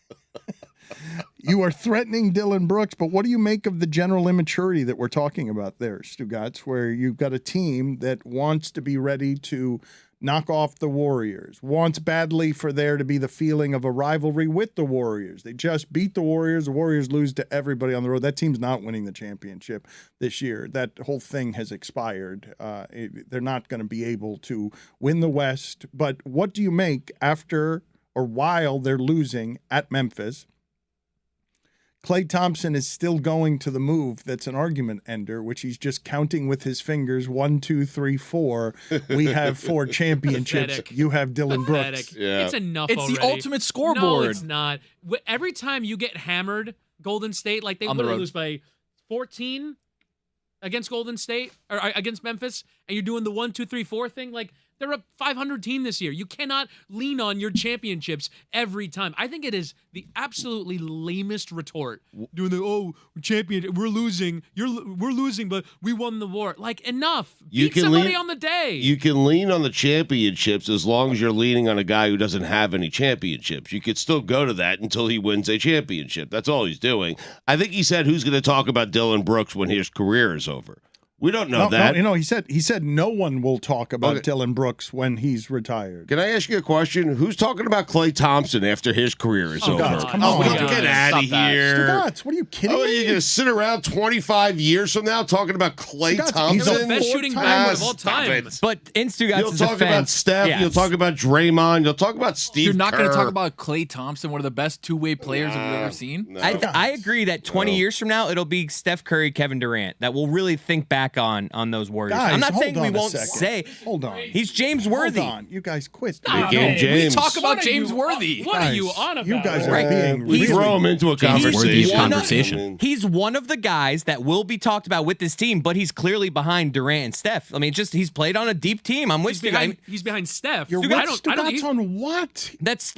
That Klay Thompson might in history be overlooked with this dominant team. I just don't think he's not the first name you're going to say. He's one of the fair enough. He's with an immortal who's the best shooter ever. And that's what Stu's saying. But wait a minute. And Draymond. We didn't forget Scottie Pippen. Wait a minute. We didn't forget Scottie Pippen. What does a person have to do if winning 4 championships and being one of the best shooters ever is Stugotz still saying who the hell is Klay Thompson? Not play with Steph. I mean, okay. Yeah, it's just Scottie Pippen never did it by him. He's Scottie Pippen. Durant's his Pippen. Durant is Curry's Pippen. Durant jumped in after they won 73 games. They won 73 games. Thank you for finally coming around. As the co-star. But the way it was in the news and the way it was covered, I'm just, like 30 years from now, the way we're going to look back on these teams. Clay. It's always been the Splash Brothers. Scottie was a definitive number 2. The number Klay 2 Thompson is the number 2. No, well, Kevin Durant became the number 2, yes, or the number 1. Then Steph became a number 2. They won 4.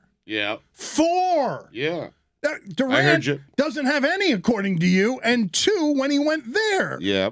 Like 1 without Klay, though, right? Klay Thompson is not Andrew Bogut. I don't know what you're doing. I'm just saying, Dan, we're not going to sit around. I agree. No one's going to sit around talking about Dillon Brooks when he retires. He's one of the top 100 players ever. He was right to be hurt that he wasn't among the top 50 or top 75. He was hurt by that because he knows what his status is. Like, you got to be shitting me that you're not willing to extend some respect to one of the greatest shooters ever. Indisputably. I'm willing to extend respect. He is a great shooter. I'm just saying, when you and I are sitting on the porch 20 years from now discussing the NBA, it's going to be a long time before Klay Thompson's name come up. You know and what? I have no idea why I had me and you on a porch You still guys talking are sports. I am so with Stugotz on this. You guys You're are gonna living punch in me the moment. face. Like you're naming, like 30 years from now on some championship team, like you guys are naming every play. Like Klay, he flies under the Klay was radar. second. Always It's Stephen not- Klay. Klay is not just any player. He's not Harrison Barnes. He's not Andre Iguodala. He is not like the role play. He was the honestly, Iguodala with those MVPs. When we look back 30 years from now, look, I'm not sitting. You guys see. You guys are. Can you believe Iguodala won the MVP of the finals on that team? You guys are just doing this thing where you're dismissing it without even like having the debate. We're not saying that he's not a great shooter. We're not saying that he's not a main reason for their success. We're just saying because of how he's not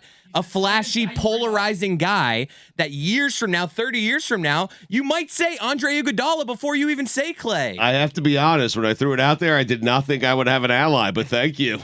And let me explain something to you. If 20 years, my future, if we're looking into my future and I'm sitting on a porch with Stugotz, it's only because I've taken an overdosed amount of pills.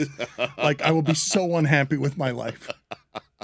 I'll be thrilled. But can we?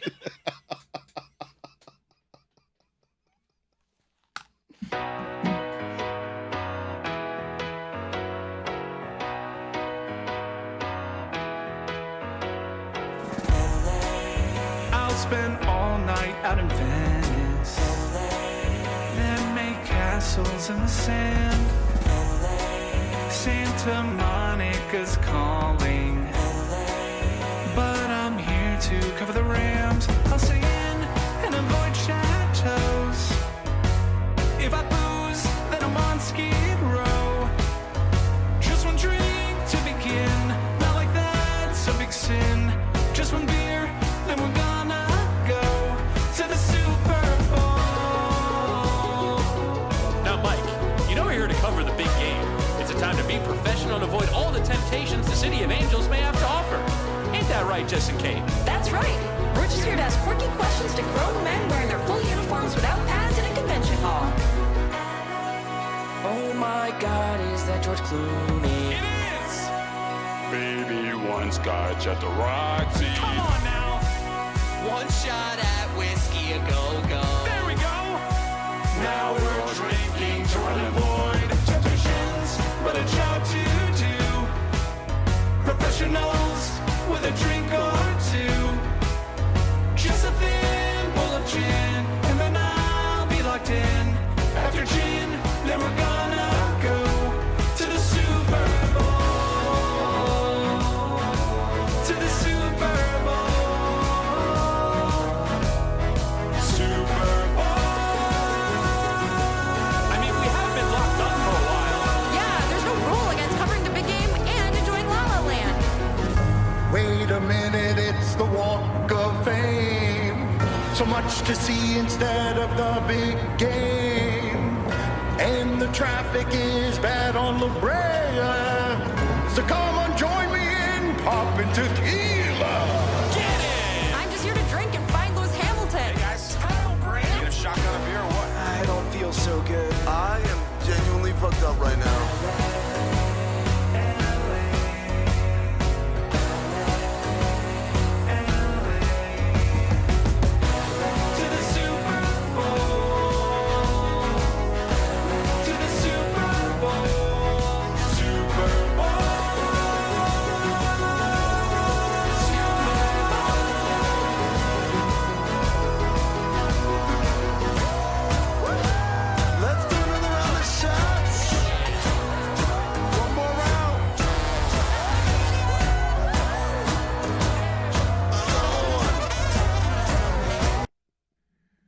I am often spectacularly wrong. I don't think, however, that the universe has laughed at me more about something being wrong than not that many years ago, me rooting for the anarchy of Donald Trump in those debates, making a giant mess of things, not thinking that there would be any chance in holy hell that he would actually emerge from any of that to become president of the United States. And over the weekend, he is saying on Truth Social, and I haven't read much about this, but I think it was a strategic mistake by him to give up his Twitter following in order to start his own. Well, now it's available to him again. He started it because he was banned. Uh-huh.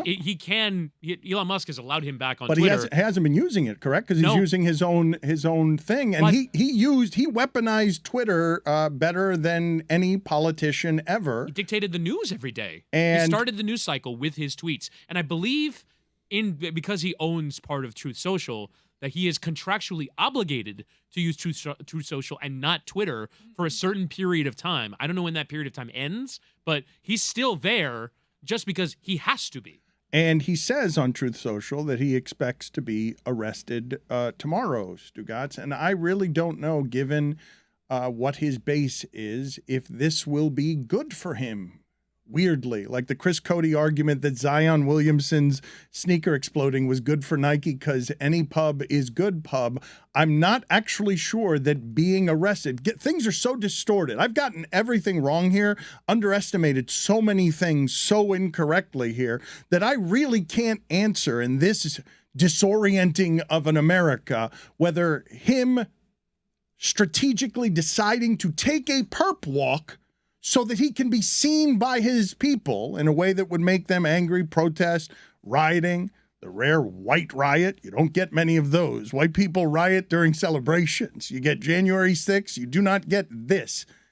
And I don't know what's going to happen when he does get arrested, but I'm not totally sure as we sit here that it's going to be bad for his cause, because he has said himself, I could kill somebody in the street and my people would still stay at my side. So is getting arrested, if you're dealing with so much misinformation, if you're dealing with such an alternate set of facts that your people are living in a different reality than the people who oppose you, in the kind of division, Stugotz, politically, that makes no sense to me. Having lived half a century on this earth, what I am watching now in the extremes is so confusing to me that this can be supported, that a criminal liar who is corrupt at his core in every way can be seen as the everyman who is being wronged and a victim.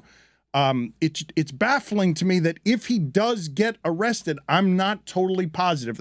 If we have the surreal scene of a former president of the United States being arrested, that I can't argue here with conviction that that's bad for him and his cause as he gets back into the news stream, and the polling numbers suggest that he's a more viable option than DeSantis. His base believes anything he says. So at this point, tomorrow's a good day for Donald Trump in the eyes of his base, because it lends to what he's been saying all along. This is a witch hunt. They'll find anything to get me. They don't do this with other presidents. They want me, and listen, he's not really fighting it too hardly. Like, he almost wants to get arrested. Like, he's going to walk out, here are my hands, put the cuffs on, and let the world see it. I'm not sure they're going to be cuffs. I'm not sure there's going to be an actual perp walk. But strategically, I'm wondering whether his people would advise him to have a public video, a public showing of him, quote unquote, being wronged by a system. The idea that anybody would believe, like, do you know how little faith you have to have in our systems to think our systems are more corrupt than he is? You're not looking at the same things I'm looking at. And I don't have a lot of faith in American systems right now. If you somehow think that human being is being wronged, you're just getting a different reality, a different set of facts, a different information. If somehow, not only, Stugotz, have we arrived in a place where we can plausibly make the argument that a former president being arrested might not actually be bad for him, but I also think in politics, we might have a situation where each of the sides is rooting for the other to die, to physically actually die, for Biden to die and for Trump to die, so that you can win. Well, I do think from that perspective, I think Joe Biden might want Donald Trump to win the nomination. I think politically, he might fear DeSantis more because it's all of the Trump stuff, but none of the crazy. And I think a lot of people will view DeSantis as not crazy. So politically, Joe Biden might want Donald Trump to win. Already beat him. Right, he already beat him. Right. And it's like, all right, I just got to go beat him. And he's weaker than before. He's not on Twitter anymore.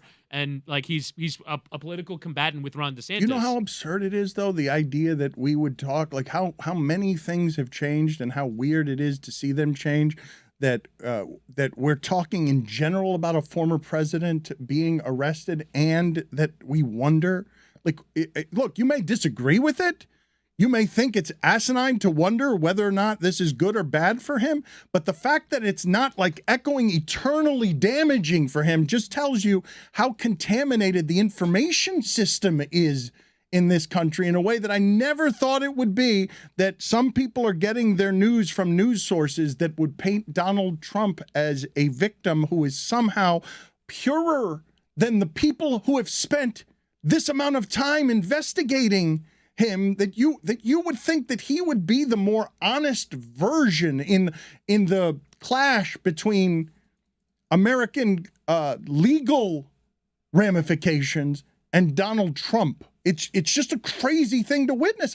It's not something that I believe anybody could have predicted in any sort of futuristic scenario using the data points that we've had throughout the history of American politics. Well, it's the logical endpoint of politics being sports, because that's what it has been for the last few years. And basically, the ideology is whatever allows us to win.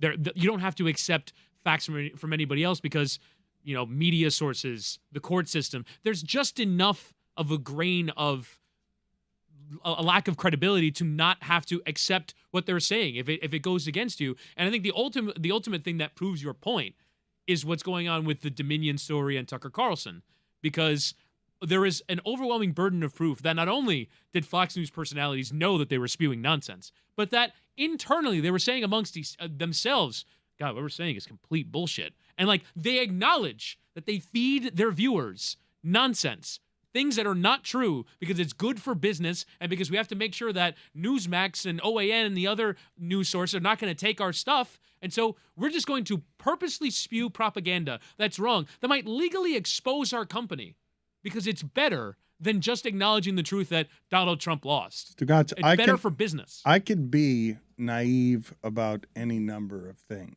I just can't believe that anyone in our audience or anyone consuming media could have foreseen the set of events that might get him arrested in the next couple of days, and that there would be a substantive faction, not the 20% that you can agree with, you can get to agree with anything, a substantive faction of people who somehow believe in some sort of purity with this man, that would frame him as a victim and look at everything from the media to the justice system as being more corrupt than he is, when you have an avalanche of evidence that this man is at his core someone without a moral fiber. At his core, that all it is about is winning, a professional grifter. But 6 years ago, I agree. Just about everyone would be shocked. But we're past that point, right? You're not going to be surprised now if tomorrow ends up being a good day for him and his base. No, Stugotz, I'm still surprised that we've arrived here. And forgive me for being we've been here for quite some time now. But you still can't believe it. I can't believe this is the America that I live in. It's crazy. Like you can say, well, this is where we are now. You shouldn't be surprised by that. I don't want to be numb to this. Right. Like I don't. When the history that you're talking about makes it so that now patriot is a bad word to me. Woke gets stolen and just becomes a ridiculous platform that doesn't have anything else on it. It's just a word to drape around. I don't like others. And I'm going to run that as a platform. Anybody who doesn't look like a white person, I'm against them. That's not the America that I thought I was living in. And I sound like an idiot still being surprised by it. But how the fuck did we arrive in a place where a former United States president getting arrested is just like 75th on his list of scandals? He's just totally diluted. He's created a bunch of offspring, a contaminated, corrupt offspring that now you got a bunch of people who are just shameless about facts don't matter, just sell people an assortment of lies that they want to hear. Dan, there's a lot of investigations pending. Like, which one is he actually being arrested for? Because I don't really know. Do we know what it is? Stormy Daniels. Oh, okay, that one. I didn't know. It can be any number of them. That's why I was confused. That's the thing, though. It's like it's 75th on the list. I mean, this is not the big one. Is the one in Georgia, right? Oh. It's the one with what happened with the election. What's a big one? He's got a million. What about the Watergates. taxes one? The taxes one. Yeah. But this seems like the small story of all the stories that are out there. It's like getting Capone on like accounting, like tax evasion. I thought this was the taxes one up until you guys What about just Trump said University? Stormy Daniels. I thought this was taxes. He's flooded the stream with scandal in a way that makes people numb to scandal. Totally. Santos is not allowed to exist at any time before now. Just lying about everything and staying in power. Nothing about the person is true. And yeah, I'm just going to stay in office. Right. Well, I mean, that's the part that's different. But at the very least, our shame politics work enough to where he's sort of completely powerless and he'll be voted out in a year and a half. But the fact that he can persist and still be there, it's astounding. How is he still there? Why does he want to still be there? Can't get him out. As Jets and Dolphins fans, Stugotz and I have hated the word patriot for a long time.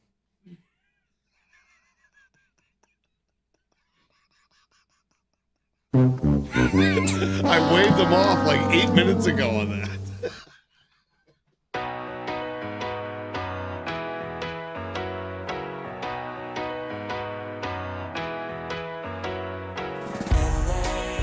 I'll spend all night out in Venice, then make castles in the sand. Santa Monica's calling, but I'm here to cover the Rams. I'll stay in and avoid chateaus. If I booze, then I'm on Skid Row. Just one drink to begin, not like that's a big sin. Just one beer, then we're gonna go to the Super Bowl. Now, Mike, you know we're here to cover the big game. It's a time to be professional and avoid all the temptations the City of Angels may have to offer. Ain't that right, Jess and Kate? That's right.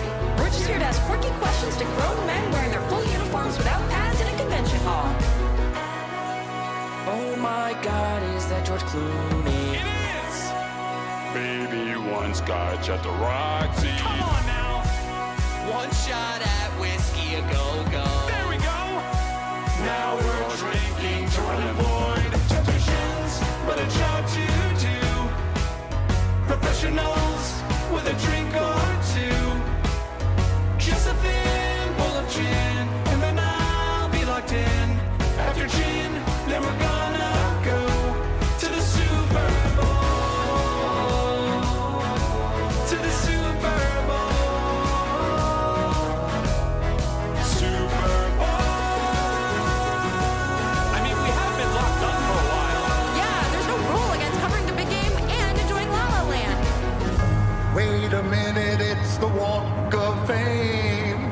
So much to see instead of the big game. And the traffic is bad on La Brea. So come on, join me in popping tequila. I'm just here to drink and find Lewis Hamilton. Hey guys, Need a shotgun of beer or what? I don't feel so good. I am genuinely fucked up right now.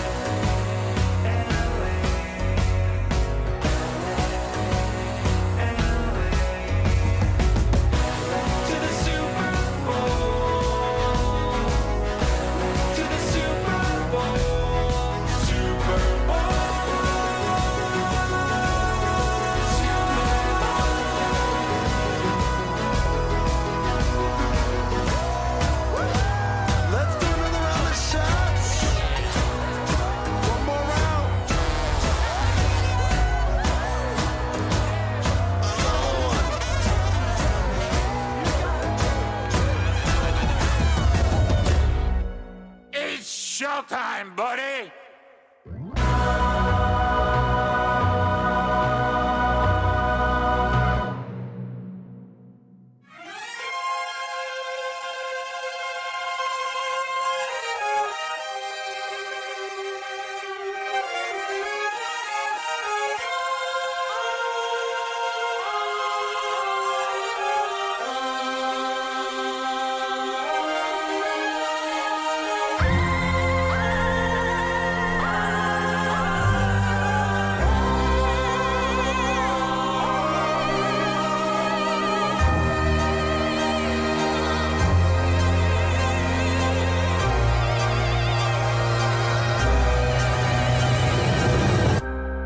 Racism, greed, trauma to brain and We will be updating our March Sadness tournament all week long, brought to you by Dollar Shave Club.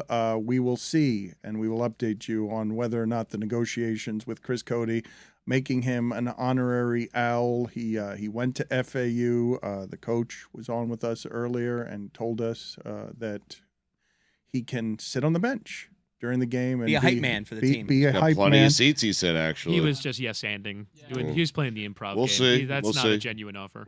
I know that you feel that way, but we will continue. I don't think it's bad for them. I don't think that he has to be so sacred about it. I don't know how progressive he is about drumming up interest for his program, but certainly if he were to do that, he would have our audience, a not insignificant one, on his side for playing along. I feel like he could and should be able to do whatever he wants right now for FAU. If he wants Chris Cote on the bench, then Chris Cote's on the bench. Is that fair? I think he probably has that power right now, and he said there's plenty of room, but Whittingham thinks it's just a public play and that we will never hear from him again, that he was just saying that to be playful and that he will disappear into the shadows after that.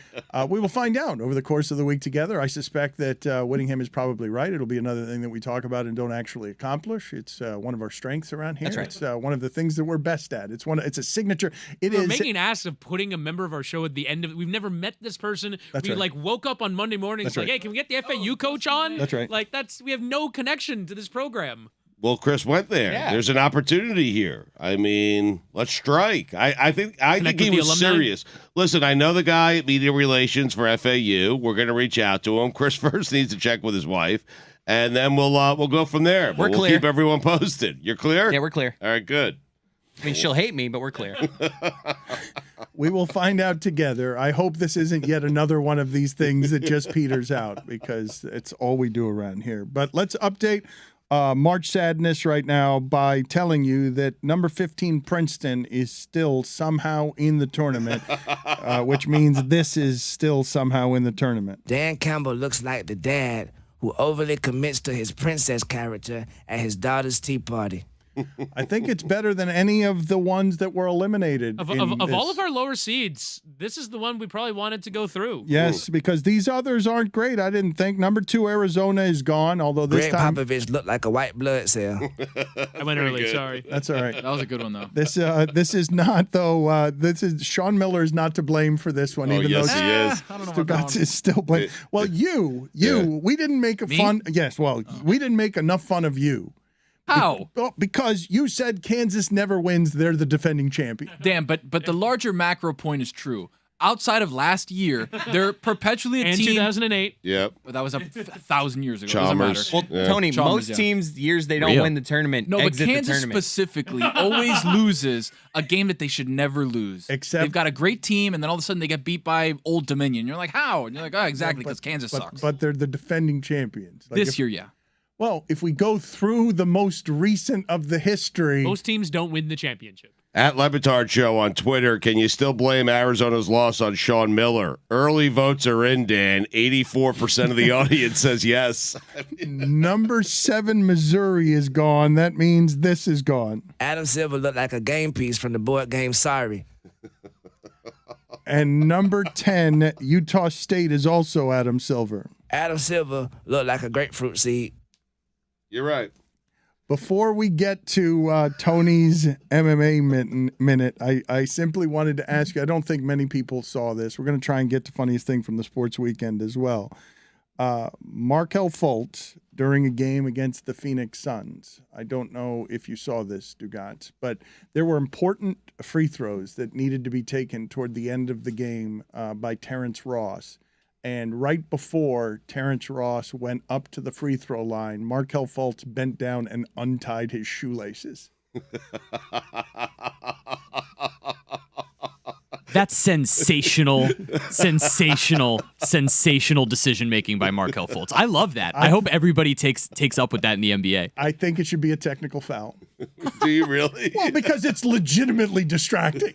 Like that's if Terrence Ross It's has not putting your hands it's up. not whispering trash talk. It's not. You're now making him bend down and taking more oxygen than he had expended before that. You're making him tie his shoelaces. That doesn't seem to be legal.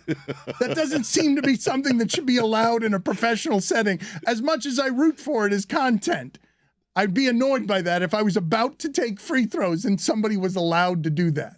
I have Kansas's tournament history. Do we want to go through it and see whether or not they're actually a giant disappointment? When's the last time they lost to Old Dominion? They are. Old Dominion was, No, he's absolutely ODU. right that they lose a lot of games that they're not supposed to lose. But they're the champions. That's correct. That's the part. This year, though.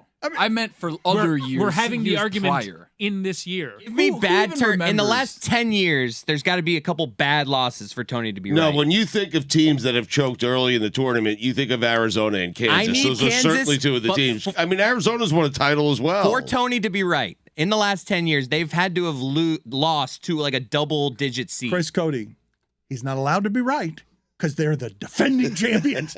Like there's no right here. There's no. Any other year, the he would have been last time right. the championship was played, they don't always lose the important games to nobody when there's only one defending champion. There's one. There's one. They won all their games in the tournament last year. I still agree with them, though. I want to hear from Witty Last on year, this. the take would have been great. Witty's got the numbers. 2021, they're the 3 seed. They lose to a 6 seed USC by 34. That's not a bad loss. USC's It is a bad Thirty- loss. 34. Terrible loss. A 16, like a 6 seed is not like a They lost by 34. All right. Why am I arguing this? Why are we even talking about this? 2019, 4 seed, lose to the 5 seed at Auburn by 14. 2018, they get to the Final Four and lose to Villanova, the eventual champions. 2017, they get to the Elite Eight and lose to the 3 seed Oregon. 2016, they're the 1 seed, they get to the Elite Eight, they lose to the 2 seed Villanova. Tony, they have no bad losses here. I mean, maybe the 2015 USC Hold one. on, keep going. Give us some time. 2015, they're the 2 seed, they lose to the 7 seed Wichita State. Debate. All right. The Shockers. The Shockers. 2014, lose in the second round to Stanford, the 10 seed. Sweet 16 loss to Michigan by 2 in overtime. Lose in the national championship in 2012. Lose in the Elite Eight in 2011 to VCU. Lose to Northern Iowa. Now we're in the sort of range. Northern Iowa 2010, they lose 2 in the second round. Then it's national championship. They won the thing in 08. Sweet 16, lose to the 2 seed Michigan State as a 3 seed. Judges, A Tony, lot of Elite not Eights right. there. A Not lot right, of Elite Tony. Eights. Okay, you're not right. A lot of Final Fours. Your best run is 05-06 when they lost to the 14 seed Bucknell and the 13 seed Bradley. That's what I remember. And 16 years 2010 ago, to Northern 16 Iowa. years ago, this take would have crushed. So 2008 is forever ago, but 2010, because it supports Right your there. argument, isn't that long ago. Right there. Okay, but how recent is last year? Still agree.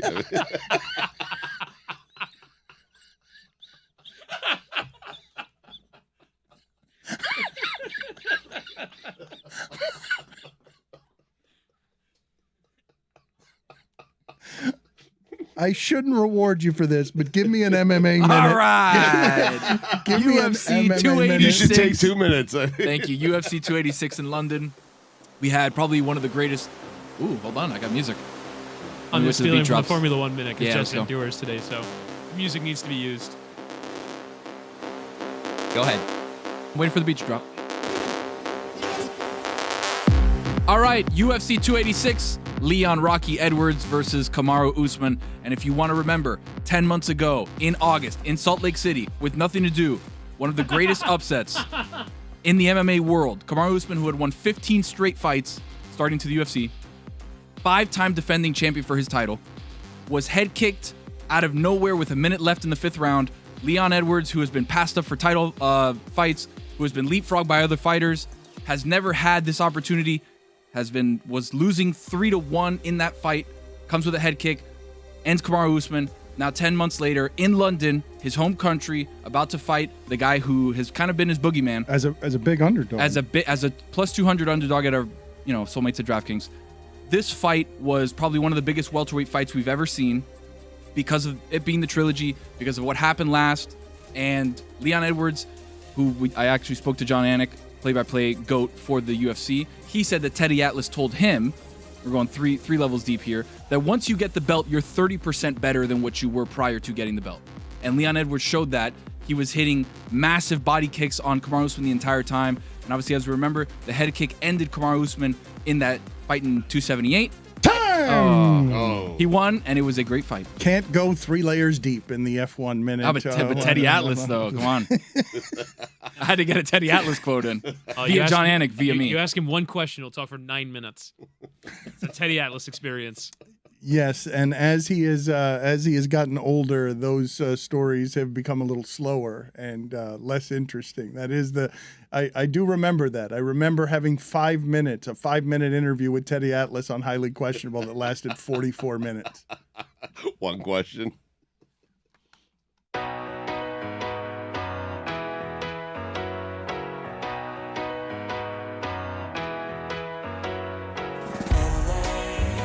Spend all night out in Venice, then make castles in the sand.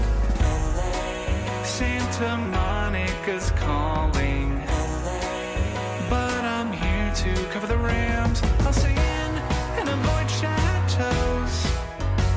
If I booze, then I'm on Skid Row. Just one drink to begin, not like that's a big sin. Just one beer, then we're gonna go to the Super Bowl. Now, Mike, we're here to cover the big game. It's a time to be professional and avoid all the temptations the City of Angels may have to offer.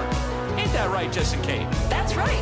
We're just here to ask quirky questions to grown men wearing their full uniforms without pads in a convention hall. Oh my God, is that George Clooney? It is! Baby once got you at the Roxy. Come on now! One shot at whiskey a go-go. There we go! Now we're drinking to avoid temptations, but a job to do. Professionals with a drink or two. Just a thimble of gin, and then I'll be locked in. After gin, then we're gonna go to the Super Bowl. To the Super Bowl. Super Bowl. I mean, we have been locked up for a while. Yeah, there's no rule against covering the big game and enjoying La La Land. Wait a minute, it's the Walk of Fame. So much to see instead of the big game. And the traffic is bad on La Brea. So come on, join me in popping tequila. I'm just here to drink and find Lewis Hamilton. Hey guys, style brand. Need a shotgun of beer or what? I don't feel so good. I am genuinely fucked up right now.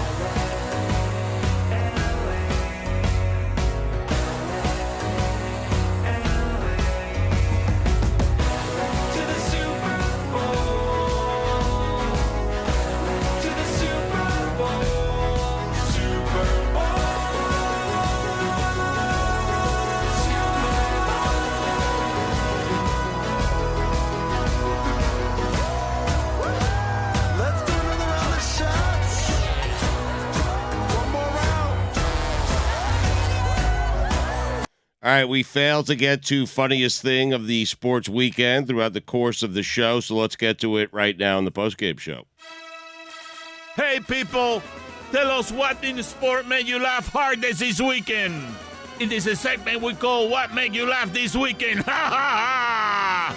All right, let's go to Jer Bear first. Jer Bear, what do you got? Funniest thing of the sports weekend? Gotta love spring training baseball, as we saw from Chris and Billy. You don't have That's to why love I'm watching spring World training Baseball baseball. Classic. Okay. That's why I'm watching the WBC. Fine. Well, you have a couple Not for people me, back Clay. here Well, really who jumped down his maybe throat. called I mean- games on the radio. Oh, that's Right. just self-involved. He was just trying to set I'm just up trying to his start. This is funny my thing. first No, funniest we know thing. what he was doing, but, I mean, the guys are right. You don't have to love but spring he's training just- you don't, baseball. you don't. I mean, technically. But Welcome to the team, Jeremy. anyway. So you got to love spring training baseball, where guys like Zach Greinke will Greinke's still purposefully give up hits in Yeah. spring training. It seems like over the weekend, Zach Greinke decided that because he hasn't had enough of an opportunity as a right-hander to work on his pickoff move, that he would purposefully allow hits. The quote was, "I've been complaining, actually. The people haven't been getting on base, so I can't work on pickoff moves all spring. So wanting to work on pickoffs, that's what spring training is usually for. Stuff like that." Like I said, gotta love spring training. I saw the stats on this. He was just grooving fastballs. He ended up throwing multiple pickoff moves to each base in the game. Yep. Right. Like he literally was just like, please get on base so I can work on pickoff moves. But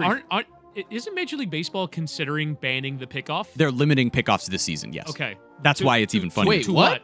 Yeah. So this year, it's actually kind of a cool rule. You can pick off twice before there's anything that happens. But if you go to pick off at first base for a third time in a singular at-bat, you either get the runner out or he gets second base. You mean an attempted pickoff? An attempted pickoff over at nobody's- first. I like that rule. In one, Nobody- in one at bat. Okay. Nobody's going to attempt that third pickoff move because it's such a risk. Because back in the Right, day, you never that- get them. You're never gonna get them. So it's like that would be weird if you actually see that. I thought it was for the whole game. But you could also get in that situation where once the base runner's been attempted to be picked off twice, he might taking a huge lead. I'm gonna take an even bigger lead now because Right. I want you to, even though Strategy. yeah, it's gonna be interesting. You're trying to hold them close to the bag, which you can no longer do. Well, you can do it twice. You can do it twice. Otherwise, So- you're giving a free base. So it's two Yes. pickoff attempts per at bat? I believe so. That doesn't seem like enough. I feel like we need to restrict this even more. I love that we're Only trying to one? speed this game up so much. Yeah. Well, getting back to our earlier conversations, because baseball is a fun problem. Yeah. So instead of being funner, we're gonna be faster. Yes. That's the solution. Get through Be the bad misery fast. faster. Let's go. Let's speed this thing up. Come on. Didn't Marty Fish say that? Be bad fast? Yes. He did. Chris Cody, what do you have? Providence lost to Kentucky in the first round of the men's Friars. tournament. Yeah. And Josh Graham tweeted out a horrifying looking picture after the game, which was just inexplicably the Providence mascot standing outside of the media workroom, just staring at the wall for longer than 5 minutes. And 5 minutes? He said he like saw him doing it for longer than 5 minutes, just without any movements, just staring at a wall. There's a picture of it on Twitter. It looks terrifying. Like if I walked out of my bedroom in the middle of the night and I saw this Providence mascot just staring at a wall, I'd run away in fear. I like the idea of the guy inside the mascot, like just on his phone, just like scrolling on his phone, but all you see is the mascot staring at the wall, but he's inside like on Twitter. I think the Providence coach took a new job, Ed Cooley. Georgetown. Yeah, Georgetown. He's at Georgetown? He did the. I have FAU guy going to Providence. I mean, You think that's a step up? Yeah. I think anything's a step up from FAU, don't you? I mean, But Ed Cooley was going to be he did like I'm not going to be the Alabama coach move, the Providence coach going to Georgetown. Like he's apparently been denying it all weekend, and then he's going to end up going there anyway. Of course. That's not Cooley of him. Oh, good joke, Jeremy. Welcome to the back row, my friend. Get him out of here. I love this. Would Uncooley have worked better? No. All bad jokes. Yeah. Witty, what do you have? I'm going during the Farley Dickinson game. Did I say that correctly? Farley? Fairly. Fairly Dickinson. Dickinson. Fine. Fairly Dickinson game. You were fairly close. This guy's getting comfortable. Get him out of here, dude. I like This it. guy's getting comfortable. They cut during the television broadcast of the Fairleigh Dickinson game against FAU to their media relations person as sort of like a, hey, thanks to the media relations guy. It turns out that the media relations guy is a junior at the school. And his title is Director of Media Relations for the FDU Athletic Department. He's a junior at the school. I love that. I mean, that's a quick elevation to that title. And the kid was just like full suit, wearing glasses. I love the look. But yeah, There's not, I guess, not a big budget, I would imagine, at the Fairleigh Dickinson Athletic Department. 16 seed, March. It looks like the kid broadcasters for the Heat, where they're like sitting there in like a little suit. And you're like, hey, that guy's young. What is that? It's his only suit. The maroon suit didn't do this guy That's any a power favors. move. If that's your only suit, you have a maroon one. Yeah. Tony, what's yours? Eric Musselman going into the stands, It's the taking best. off his shirt, He's waving the around his best. head like a helicopter. Shout out to Petey Pablo. Cronin Musselman. Oh my God. It's on. Matchup for the ages. I mean, But first, Cronin has to get past Izzo. that was the first thing you looked at when the bracket came out was, whoa, Cronin and Musselman, they're in the same bracket. Yes. And like we're a game away know. from this happening. I kind of want to do like a DraftKings parlay of the two of them, of Arkansas and UCLA, so that it can set up that matchup. Like I so desperately want this to happen. But Izzo and Musselman is a good consolation It prize is. in case we It don't is. get it, right? But Mark Few can ruin this. Poor Mark Few. Mark Few can No, ruin he's not this. going to Gonzaga, another team, get out of here. I know, another Sucks. one of those That's true. teams. You know yeah. what? Team that sucks. Yeah, Yeah. you could have gone Arizona. You could have gone St. Mary's. You could have gone Gonzaga. For me, is the ultimate one. The ultimate like Always one seed, how get many beat by a times- 10. Get how out of many here. times are we seeing them be 29-3 in the WCC and never do anything? And in get the blown tournament? out. No. Ugh. Woody, if they don't make it, are you going to say, phew? Oh, this Oh, guy is God. on it today. Oh, Jeremy. That's my funniest thing from the sports weekend.